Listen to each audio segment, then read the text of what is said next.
घरवा से मोहरी न जात बनी जी, खालियो थला लिए चबात बनी जी। अब कर दिन किलिया के बढ़िया से सैया छोड़ दीना ए राजा, सैया छोड़ ले आवत बरू दर्द के दवाई। और सूत गईली सैया से रतिया चपक के, ककरी भइल बा कमरिया लपक।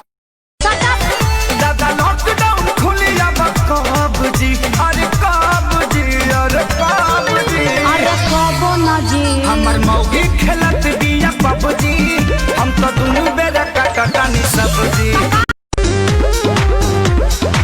सज के सवर के चपया गेलू रानी, दिनवे में मन का बड़ा गेलू, राती में सपना तू अपना देखा के हमरा के कहे तू बना देलू।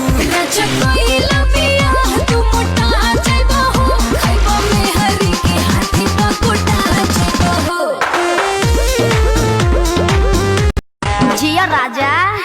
किसी ने हिप टॉप बोला, किसी ने हिप हॉप बोला, परी नजर जो बाबू साहब की का कहले उन्होंने लॉलीपॉप बोला। तेरी अदाया लड़कियों को दीवाना बनाएगी, तेरी जैसी हजार आएगी हजार जाएगी, मेरी वाली तो मेरी मम्मी ही लाए। देखी दुनिया बहुत, अब दिखाने का नहीं, दिखाने का नहीं। क्या बोले थे? बुलाती है मगर जाने का नहीं। सुन, मैंने ना बुलाया इधर आने का नहीं। सुन, मैंने ना बुलाया। इतना बता दे मुझको, इतना बता दे मुझको, क्या मेरी खता है, बड़ी बेवफा है तो बड़ी। तू जहमत ना उठा, मैं खुद अपना दिल तोड़ता हूँ, तू क्या मुझे छोड़ेगा, जा मैं तुझे छोड़ता हूँ। कर याद वो समाना मेरे प्यार का,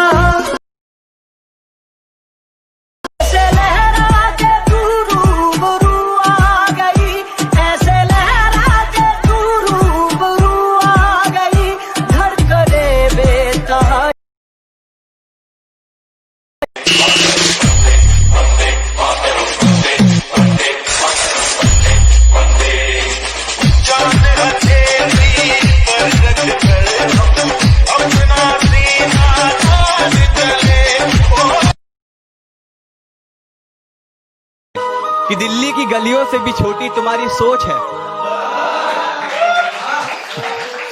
कि दिल्ली की गलियों से भी छोटी तुम्हारी सोच है, तुम मुझे ना समझ पाई, मुझे इस बात का अफसोस है।